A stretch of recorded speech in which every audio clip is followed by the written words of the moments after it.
All right, we're live here talking Warriors Nuggets game 5. Warriors close out the Nuggets to move on to the second round. Brian is here, or shall I call you the Bam P, like Anthony Slater and Marcus Thompson called you the other night on their post-game show after game 4. Yeah, I hopped on their live stream on The Athletic, and I knew my name was the Bam Pod, but I was gonna try to act like, oh, I forgot to change my name back to Brian, but I didn't roll with that route. So if you want to hear my question, listen to the latest plus minus, and I think I'm the third guest they brought on. That was cool though. Yeah, you were the only question as far as the first 3 that didn't lead me to believe that Warriors Twitter kind of dictates the fan base. Because man, lots of anti-Kerr, pro Kaminga in the yeah. in the And then first two takes. whoever that last guy was, I just turned it off because couldn't handle it anymore. Okay, so we got a lot of stuff to talk about here. First, I guess your overall thoughts on the closeout game. It didn't start perfectly. It was a little, I would say, yuck there for a little bit, but it ends the way that you would have expected it to end. Do you have any thoughts on how the whole game happened here? You know, in game 3, when the Warriors were down, but you kind of felt like, okay, they were probably going to come back and win this thing. Yes. I was thinking for game 5, like there was like a 2-minute or 1 minute and 30-second stretch where I was like, shoot, I don't know if they're going to win this one. But then Jokic picks up foul number 4. And I feel like that's at least when the tide started moving a little bit. Okay. You know, when I knew they were going to win? When? So they do the interview with Steve Kerr at the end of the third, beginning of the fourth. And the announcer is just like, what are you guys going to do? Like 8 points down. Jokic is killing you. Like, I mean, he didn't say it that way, but that's essentially what it was. Yeah. And Kerr did one of the most Steve Kerr, you act like we haven't been here before moments. He's like, we're not going to do anything to attack Jokic. We're just going to keep playing. Like, what do you even, like, where did you learn basketball? And I was like, okay, I'm pretty confident they're winning this game. Okay, so let's get to our main 3 points, and you can bring up anything else that you want. These are just the ones that I was kind of pulling out and taking down notes as the game was going on. So the Fast Five starts the game. Looney is the one who goes to the bench. So they start small immediately. And you and me and our buddy Ben, we were in a chat earlier kind of talking about like what is the psychology behind starting this way. And Ben was of the opinion that it was just kind of like, well, you don't want to hurt anybody's feelings. Thus, Looney is the guy who can go to the bench. I sort of agree, though. I kind of wonder if we're going to go back to Jordan Poole coming off the bench based off of this game, because he was very much the fifth man on this lineup, and he started out really slow. I don't even think he touched the basketball in the first 3.5 minutes that he played. There were a couple moments where he turns to Draymond to get the outlet or to get the inbounds, and Draymond passes to Steph. I was just like, okay, this is a little bit different for him. Once Steph came out of the game, he started to cook a little bit.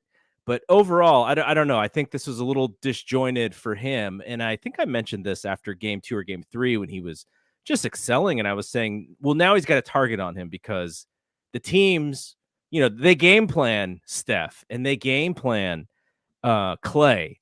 Well, now they're going to game plan Jordan Poole. And so I think we saw that the last couple games. He was pretty poor tonight. What was his line? 3 for 10. Yeah, 3 for 10 shooting. But it could have been. Did they? I don't think they counted that. They that didn't count the that goaltend, obvious no. goaltend. So it could have been 4 for 10. Yeah, just 8 points, 4 assists. He looked a little jittery, I would say, a little anxious, which is like fine. Like he's a young player. This is his first big moment. I'm glad he had the success, but I'm also glad he had a little bit of the frustration, because as you move on to the next round, now he has to sort of figure out, okay, how do I get back to those first 3 games? How do I get back to what I was really happy with? That's what I want. and he's got to learn from those. And you know, I think he is a type of player. He's got a lot of confidence. He his swagger kind of leads him, and he needs to get back to that. And hopefully, he will, based on what happened in these last two games. Yeah. And now I could finally like project out into the next series because I know I was doing it in like game 3, and it's like, Yeah. okay, wait a little bit. I know no teams come back from a 3-0, but still, I didn't totally want to continue doing that. But now we can look to Minnesota or Memphis, Yep. and I definitely think there are like for Denver, it kind of felt like there wasn't really like an attack perimeter guy. It seemed like, okay, let's just try to maybe get Jokic on one of the guards, but there's regardless of who you see in the next round, like John Morant, you could attack him. D'Angelo Russell, 100%. So I hope that they take advantage of that, and I think Jordan Poole could definitely thrive in getting the matchup he wants, and I'm confident he'll succeed. Okay, so you mentioned it. We'll talk about this a little bit more, but I'm assuming it is going to be Memphis, whether it's going to be close out 6 or 7. I sort of feel like they'll be able to close this out during the next game, but they have not played well either. And Minnesota plays this sort of, I don't know, insane game of basketball, and I think they kind of sucked Memphis into playing with the way that they're playing, just Jekyll and Hyde. And I listened to Bill Simmons. He had Haralabob on, and Haralabob said the Memphis series is like players on bath salts, like they're just insane. And I wonder how much of that series for Memphis is kind of what we're talking about for Jordan Poole, because they have a whole team of guys, with the exception of a Valanciunas. Valanciunas isn't on either team. Steve Adams? Steven Adams. Steven Adams was I was thinking that's who was traded for. With the exception of Steven Adams, who's been there in the big time but gets no run in this series. You know, that they got a lot of young guys too. So I wonder how much of that is that for them. Though, you know, Kyle Anderson has been there before. He's played in some playoff games. So there's a little bit of that. But I mean, they're led by Ja and Desmond Bane and Jaren Jackson. You know, he's seeing what the playoff whistle looks like. You know, a little bit different from the regular season whistle there. But so to kind of go back to what we're talking about, the Fast Five starting, Steve Kerr made his first rotation with like 3 minutes and 40 seconds that had been played. And so Looney comes in, Jordan Poole goes to the bench. They were a +1 in those minutes. They did not come back to that lineup until the beginning of the second half. It was even less time. I think it was like 3 minutes and 30 seconds. And then boom, Looney comes in, Poole goes to the bench, -6. So that lineup, the Fast Five, which we were looking at as the super lineup of all lineups here, -5 in this game, and they just went away from it. It wasn't even because of foul trouble. They brought in Otto Porter, who had foul. Poole had. Didn't Draymond get a quick 2 right in the beginning? No, he had one. He had one right away. Again, like 20 seconds into the game. But I don't think Draymond's minutes were that staggered. Poole gets a 5th with like, I wrote it down here. He got his 5th foul with. Actually, I didn't write down the time. I don't know. There was like 5 minutes left in the game or something, and I don't think he came back in. Did he? I think they did one of those like, okay, Steph, they get fouled and they're trying to inbound it with like 30 seconds left. You know, Kerr does a quick, let's switch out GP for Poole for offense, and then switch back in GP while they're shooting free throws for defense. I think he came in for that. But that was he did not come back to close the game out. Yeah. It was GP. It was GP2. And it was Otto Porter. Otto Porter did make 1 3-pointer, and then he had the dagger attempt that could have closed the game out, and then he bricked it. But yeah, so Poole, you know, there's some stuff there that he's got to figure out. GP, he hit some big shots, man. What did he shoot from 3-point? Did he miss a 3-pointer? He was 3 of 4, so he did miss one. 15 points. Some cuts, some screens that he slipped. He was put into a lot of Jokic stuff, and he just stood his ground. What else was he going to do? Pops is very happy.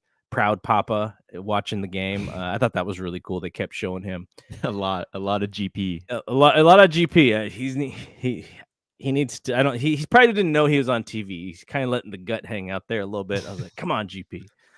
Okay, so my next point of the game, the pace, the Nuggets, and the style of the game, which was, again, lots and lots of foul calls, lots of whistles stopping the game. The Warriors did not get into any sort of tempo until late third, early fourth, and we'll talk about that in a second on my next point.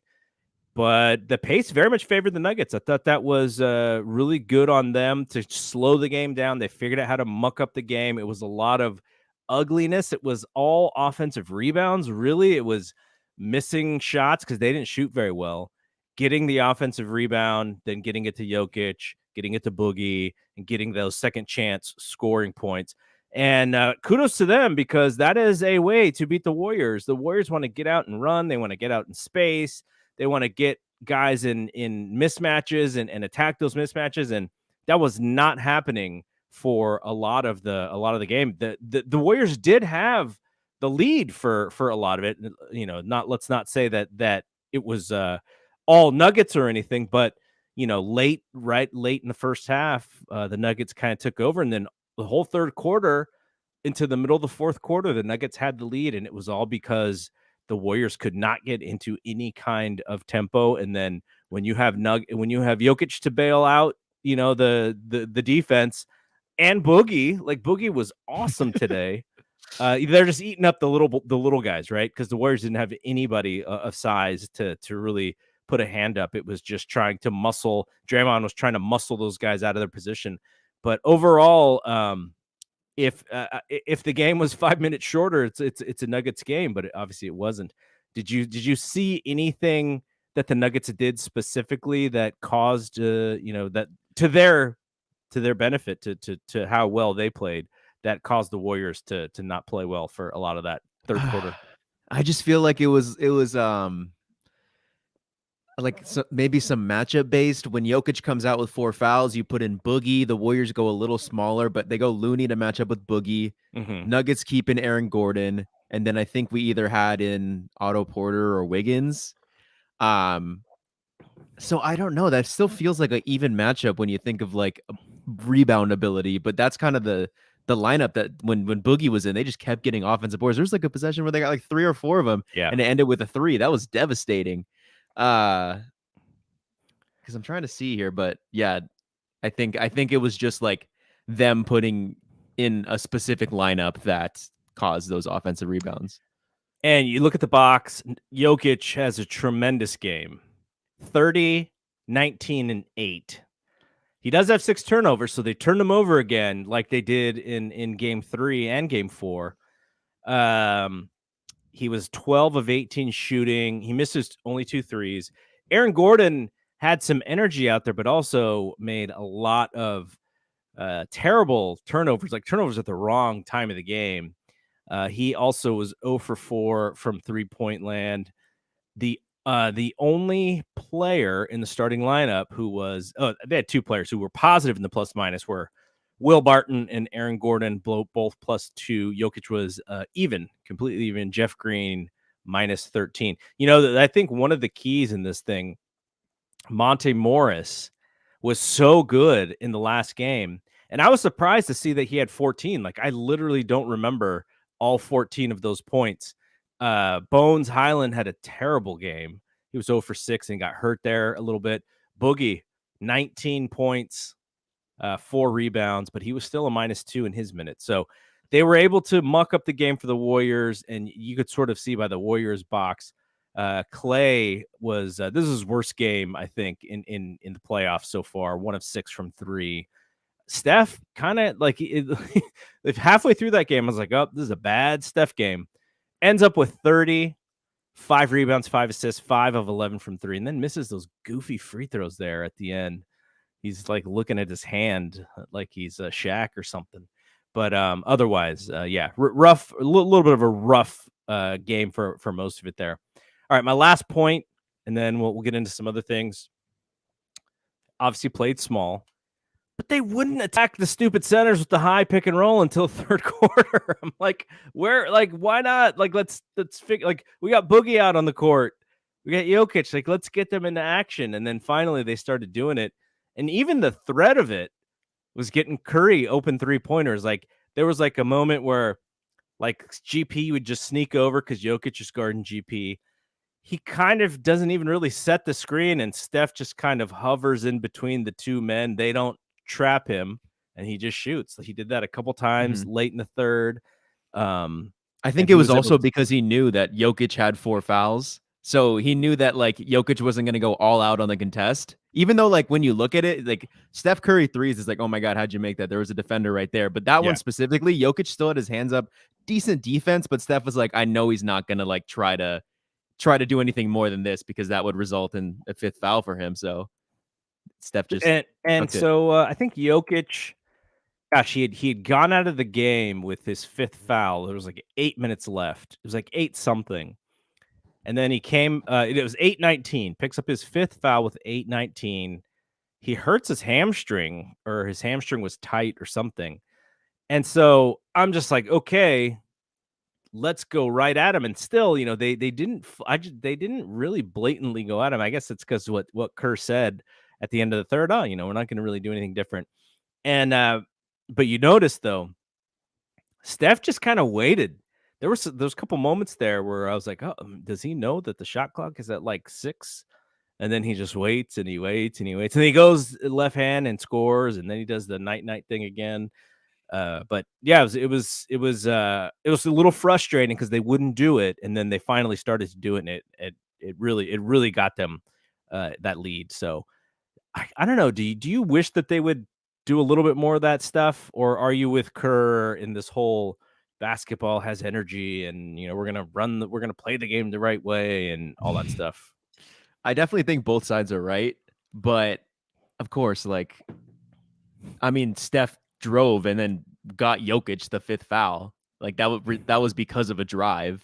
So I definitely think there should have been some more attacking Jokic. Like in game 4, I mean, it was a lot of like high pick and roll, and then high pick and roll, and then Steph would just get Jokic on him. They wouldn't really fight to not have Jokic on him, and then it was just easy buckets. Yeah. But I think it was a little harder to get that because you had GP was playing so well, they didn't want to take him out. He's not as much of a threat to make sure the switch wasn't, how do I explain? I don't know.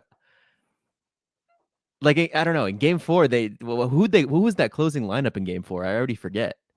But it just seemed like that switch on defense, Jokic would have to switch over to Curry because they couldn't afford to like mess around with the pick and roll. But in this one, when it's GP, they like they hover a little bit longer to see if Steph's going to try to dish it into GP on the drive. Yeah, because GP's such a great cutter and such great timing on his cuts. So a good friend of mine, Mark Nobita, says, "Attack the Gimp." He wanted to see them attack Jokic because again, not only was he in foul trouble, but he did have the injury. I'll tell a quick Mark Nobita story here. Mark was a really good high school basketball player, and then as we got a little older, you would have, I don't know, you were probably, I'm gonna guess you were like 5 or 6 years old when I'm playing in this league. And so Mark and I are waiting to play.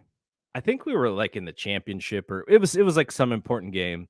And the game right before ours, all of a sudden, this guy goes up for a layup, and a guy who was not even playing, but was like running from the stands, just like cold cocks him right in the face and like knocks him out. And then these guys like jump in a car and they just get out of Dodge. What the heck? So we didn't really know what's going on. What we found out was there's an NBA player. His name was Brian Williams. He played for Chicago Bulls. He has at least one ring. He may have had more than one ring. He changed his name to Bison Dele. He gets killed on a boat, and I think the brother was the one who killed him, and the brother who killed him is the guy who got knocked out in this game, in this rec game that we were playing in Campbell, California, or whatever. Ridiculous craziness. So that's Mark Nobita. Okay. So we had a little bit. I don't know. I guess we just should just play the sexy music right now. But so we had a Kuminga watch, and we made another graphic because this is what you sent me when the Warriors are struggling a little bit.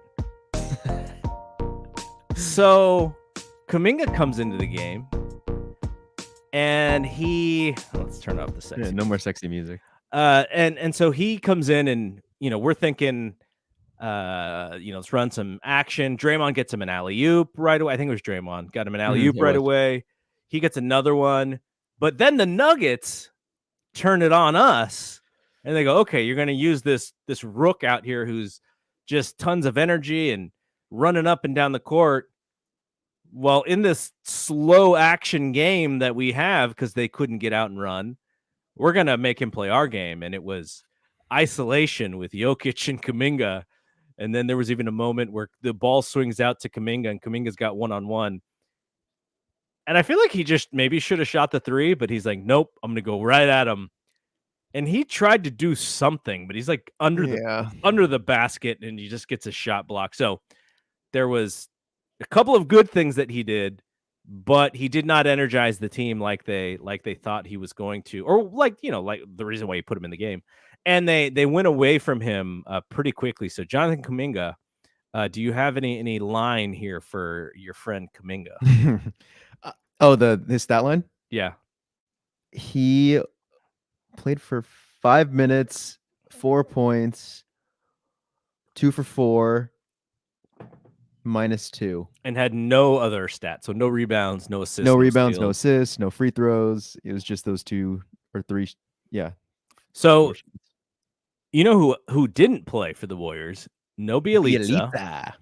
And Lee, Moody, and JTA are kind of the guys who aren't playing, but so they even went shorter on the leash with no Iguodala, and we didn't mention that, but Andre's out for probably a week with a neck injury, and so they played Clay 39 minutes, Wiggins 23 minutes. He only played 23 minutes, and some of it I think is just because the game got so slow that they decided that having Porter out there as sort of the 4-man in the Draymond small ball 5 was going to be better for rebounds. But Porter. Well, the only thing I could think of was because I was thinking that too. I was like, why isn't Wiggins in this game? And maybe it's because they would have gone to like Hackle Wiggins. Maybe. Yeah, that's right. What I was trying. He was 3 of 5 from the free throw line. Kevon Looney was the one who was 0 for 2. And then you had Draymond play 36, and they needed every single one of those 36 minutes. They had Jordan Poole played 25. He got in foul trouble. Steph at 37 minutes. Kevon Looney at 21. Gary Payton at 25. Otto Porter at 24. And Kuminga had his little 5. So if they don't play Kuminga, then they only roll out 8 guys. He's the 9th guy, and he's got 5 minutes. So not that when they needed it, they really shortened that rotation. And I do wonder, I imagine Andre does play a little bit in this game, but Gary Payton was going to be way better for this game than Andre would have been. So I think that they would have still had those Payton minutes. Okay. So let's look ahead a little bit. We tease this, but Memphis, Minnesota, I'm assuming you would want Minnesota to win if you're looking for the easier matchup for the Warriors, but they're playing really well too. And they have Anthony Edwards, who the Warriors do not have a match for, at least defensively. That would be Wiggins guarding Anthony Edwards. Cat's going to give the Warriors similar problems to Jokic, but he's also going to make more mistakes than Jokic is. He can extend out to the 3-point line a little bit more, which makes Draymond. It's going to tire Draymond out a little bit, but I think we're assuming Memphis wins. How do you think the Warriors match up against Memphis?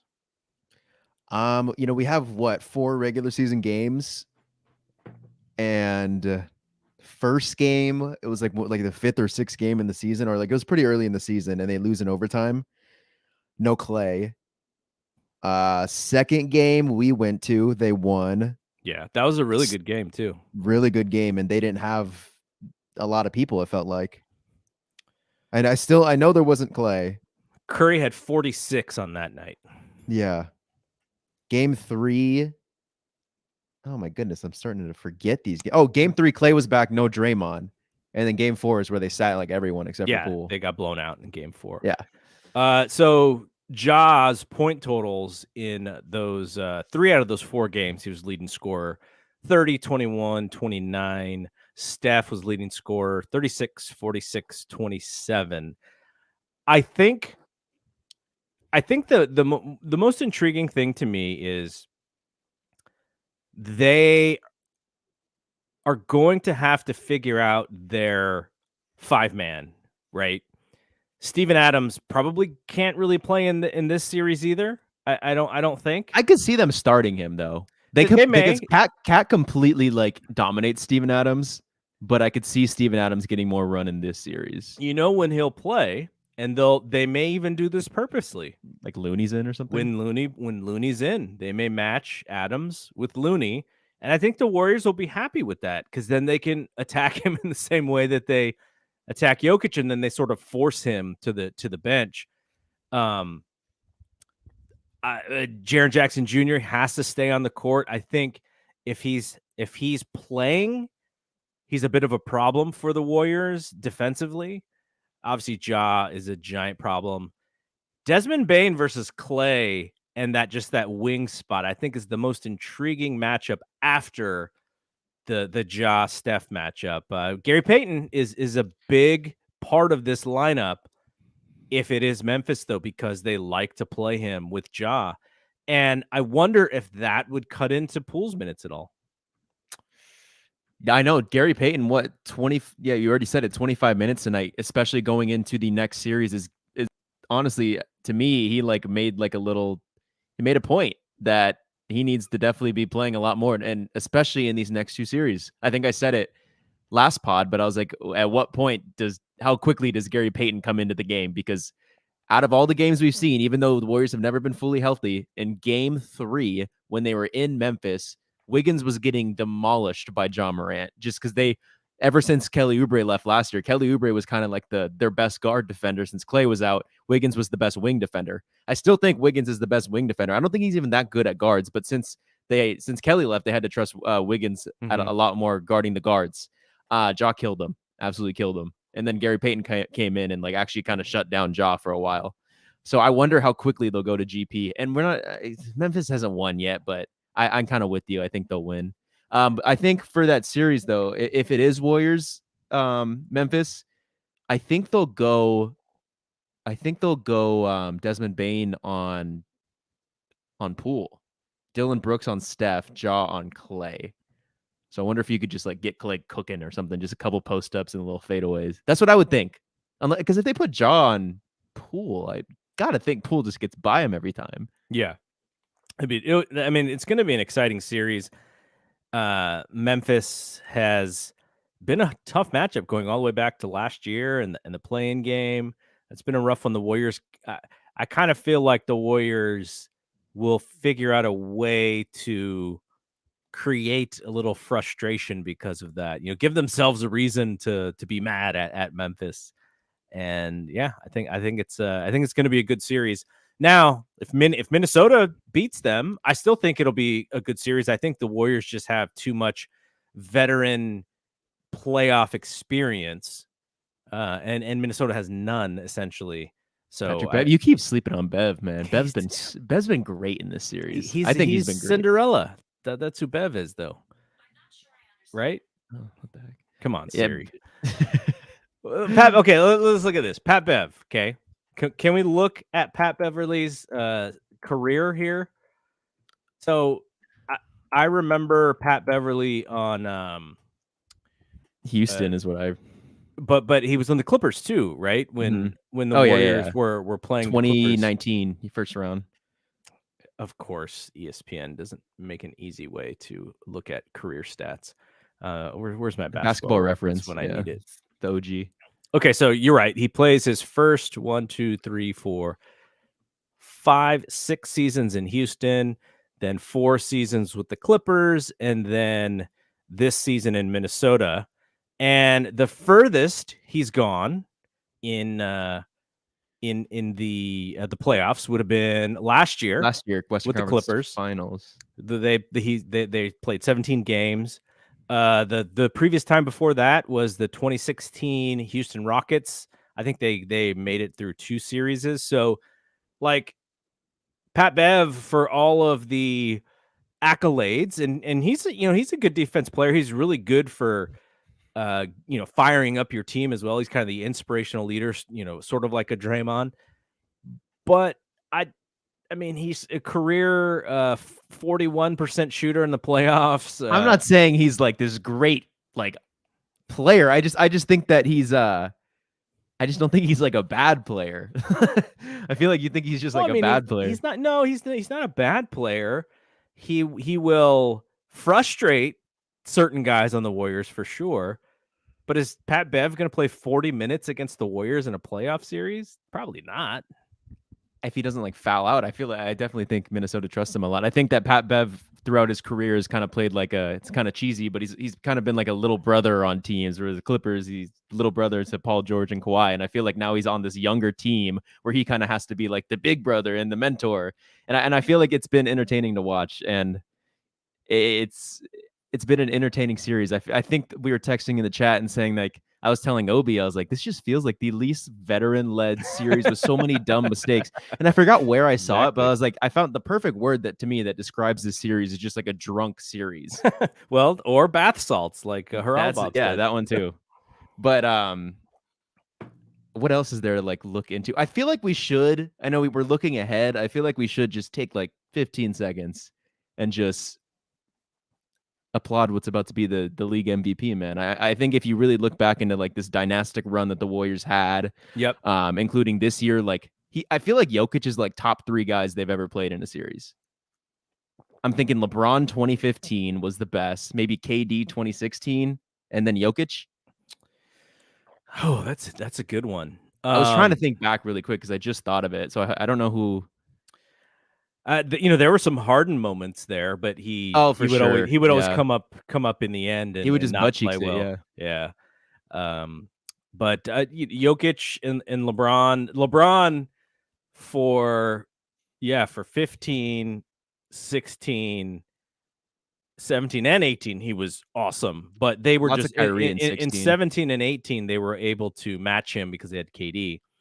Kyrie in 16 was amazing, but if Draymond doesn't punch him in the balls, that series is probably over in 5. I mean, he's up there. Unless you go back, I do wonder those Clipper runs or the Spurs runs, or like I do wonder. We hope that Jimmy Jam Wiseman is able to have a career, is able to come back from this, because I kind of wonder what it would be like if you just had him out there for 5 fouls, and if Jokic would have had to work a little bit harder. Though, Wiseman is still a growing dude. He is stronger than he was when he was a rookie, but he's still semi-thin. But I do wonder, if you had a guy who actually was, how tall is Bielitsa? 6'9"? Yeah, probably. And he's the tallest player on their team, I think. So I think the way the Warriors look at this is they're crossing their fingers that Wiseman comes back so that he could be that guy to match up. But at the same time, I do think you may have to get another center to back up. I think if they were to go back and do it this year all over again, I think that is the one change they would make, is to get another center. Boogie was cut like 3 times this year. Yeah. I mean, I think Slater quickly reported though that when he was on the waivers, like there was a chance the Warriors could get him, but Slater quickly said like, no, there's like no talk about getting Boogie. Yeah, no, that's what I mean though. He was out there, but they were very much wanting this Wiseman plan to pan out, and he was kind of the wild card. It just didn't work out for them. I wonder, do you know how it would work? So Wiseman's now missed 2 years, right? And this upcoming year, he would be eligible for the extension. So, like, Yeah. I'm assuming they obviously they don't do it, but probably not. But after a fourth year, like, what are you allowed to? Well, he'll be a restricted free agent, I believe, right? So Yeah. he would well, so I think how it happens is the Warriors would pick up his next year because they have I think they have the option for the following 2 years. So within that second year that they pick him up, the option, then you're talking extension, I think, and Okay, they would because have to figure that I'm out. just saying this because it's looking like, I mean, these past 2 games don't totally help, but at least everything before that, Poole was starting to look like the max guy potentially. If you told me Kaminga got a really nice extension in 2 years, it wouldn't shock me. I'm just saying maybe Wiseman might be a discount now, unfortunately, because of all the injuries. But he's only played maybe 30 games of NBA games in 2 years. According to Spot Track, this is his third season. He made 9.6 million this third season. We're talking about Poole. No, we're talking about Wiseman. This is his second season, I believe. 22. Yeah. Second season. So the next season will be his third. Mm-hmm. He signed a 4-year deal, so the following year will be his fourth, and they have him signed for 12 million. And then the fifth year, the 24-25 season, they have a qualifying offer of 15 million. So they have to, if they just say we're going to pay him the 15, then he's locked in for that fifth year. And then the sixth year is when he's restricted. So that's What? how it works. Okay. 1, 2, 3, 4. Yeah, 5. Is that And like a then top 3 pick thing? Because I know to me, all rookie deals are 4 years and then extension potentially after 3. But you're saying Wiseman has a 5th year? they have the option Okay. to give him a fifth year at 15 million, a I don't think qualifying they offer. do that. 15 for 1 year? Does that? I mean, if he played, like, he's got 2 years essentially to, Yeah. to show that he's of value.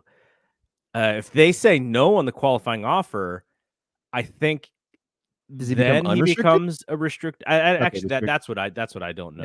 know. Neither What do I. works. Maybe enough Jimmy Jam for the day. So yeah. So yeah, we'll maybe if we look it up a little bit more. I just all, I'm sure this is something that Slater yeah. is going to cover at some point. Then we can just steal his All I take. said is let's take a little bit of time to appreciate Jokic, and you turned it into Jimmy Jam within 45 seconds. Yeah, man. We're looking at how do we beat this guy? He's too good. All right, a quick around the NBA segment here. Giannis closed it out. They the Bucks, I think they were the game right before the Warriors, right? They were. They closed out Chicago, and so they play Boston in what's probably going to be the I guess the series with the most interest because Boston swept Brooklyn. KD is having a fit, man. That guy's that guy's letting it all out right now. And then we have Miami also closed out Atlanta. What do you think's going to happen here in this Philadelphia Toronto thing? I will be tuning in. Is it tomorrow? I hope it's tomorrow. I think they do play tomorrow. Oh my goodness. If this goes 3-3, you literally have James Harden, who is the ultimate of butt cheeks down in important games. Doc Rivers, who is Mr. Blow leads as well. Yeah. And Embiid's not really known to like close out games either, like big series. Like it's just a disaster waiting to happen if this really gets to 3-3. I thought it was so interesting that Embiid said something of the effect like, yeah, my energy wasn't there. I'm too worried about getting hurt. Like, what? What? Like, that's regular season stuff, like this is like time to ball out. Like, I kind of wonder, if he was trying to make some not make excuses, but maybe take some of the responsibility off the team. I didn't really understand that at all. So yeah, it's kind of weird. So yeah, they play tomorrow. They are the 4:00 game. And also Suns Pelicans play game 6. Are you thinking that they close that one out? Suns will close it out. Brandon Ingram was giving it all on the floor, and he looked like he got banged up a little at the end. I don't know if they list him on the injury report, but I wouldn't be surprised if he's super sore right now. Maybe that plays effect into this game. Booker shouldn't be back for this game. There's a chance he's back for game 7 if that happens, but What's up with these I just think that hamstrings? People popping their hamstrings. yeah, I just think, yeah, I definitely think I was hoping that the Pelicans were going to make them sweat even one more game if they went Yeah. up 3-2. That would be nuts. But I was watching that game and it just seemed like it was always like a 10-point gap. Like the Pelicans could never close it. The Suns are just, Mikal Bridges had himself a game. Suns are just like they control the pace. CP with his like slow pick and roll with Ayton that seems to work almost every time. Yeah. Mikal Bridges could just go on the fast break. It's such a well constructed team. So then Dallas can close out as well tomorrow, game 6. So these are all the game 6s tomorrow. And then Memphis, they try to close out on Friday. And game 1 of Milwaukee and Boston already starts, I think it's Monday. Is it May 1st, Monday? So, yeah, these series are picking up. And the first round was pretty good, but some of these matchups in the second round are going to be like, I think we're going to see some 7-game series this here in round 2. There's an opportunity for a few of these series is to go 7, but I do think most of them will wrap up at 6. Though, man, if Philadelphia, yeah, that's such a weird. Imagine being a Philadelphia 76ers fan. You're just like, what is going on here? It's like the tale of two different teams. And then, yeah, so Warriors are the first team to clinch a berth into the second round in the West, and they will play the winner of Memphis and Milwaukee.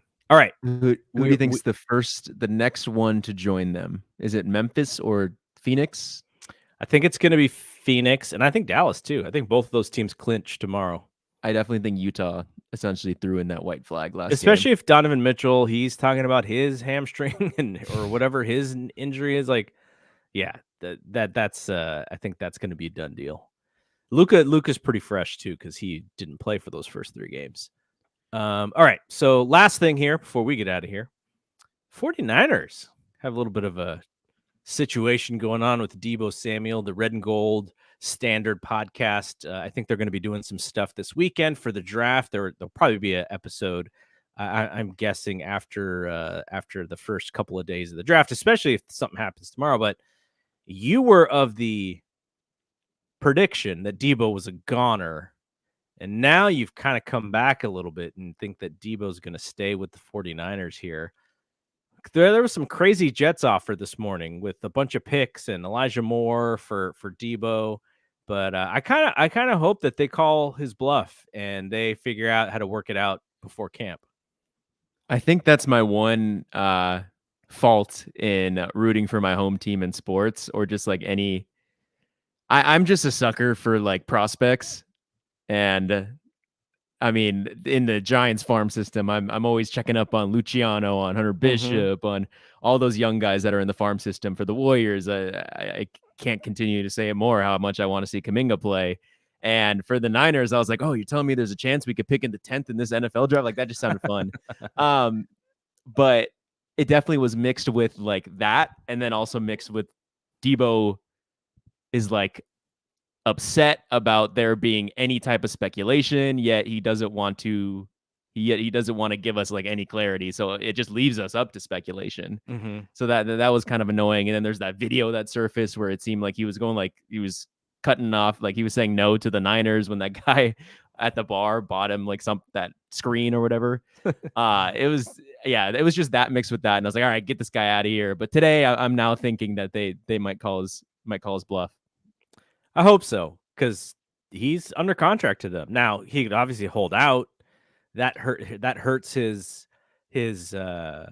leverage by holding out, or maybe it doesn't. I sort of think it does, but I think it hurts him more than the Niners, I think, because I feel like this guy is just, this isn't you listen to the Red and Gold Standard for this type of info. But the one thing I will say on it is I feel like his versatility in being a running back and wide receiver. Running backs have a shorter shelf life, right? So he's probably like, okay, I got to get my money now, because if I play out this rest of the season, there's a chance he might get hurt. He's not been the healthiest guy in his life. It makes so much sense to me. Makes so much sense. I completely understand where he's coming from. So that's why I think if he holds out, and if the Niners really do say, screw it, we're just we'll play that game with you, it hurts him at the end. At the end of the day, negotiation is all about compromise, right? If Debo is here and the Niners are here, well, let's kind of get into the middle.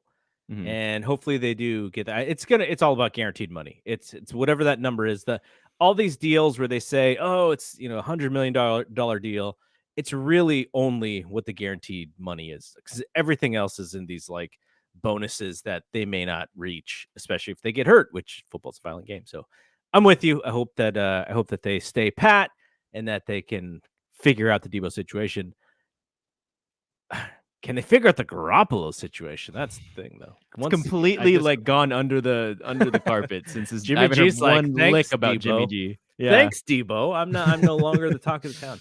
All right, so you guys got anything cooking on the BAM pods coming up soon? We just threw up our football episode. Friday is baseball. Ideally get some graphics out for this draft tomorrow. Still covering basketball a lot. Not much from us, man. Just follow on the Instagram. All right, and Giants lost, by the way. They lost. I saw 1-0 to the A's. All right, so Brad and I will be back on Monday with Thompson to Clark talking about the Giants weekend. The Nats coming to town. We will be back at least by the beginning of the next series. It's possible we may come back before then, but I do feel like we got to preview a little bit more.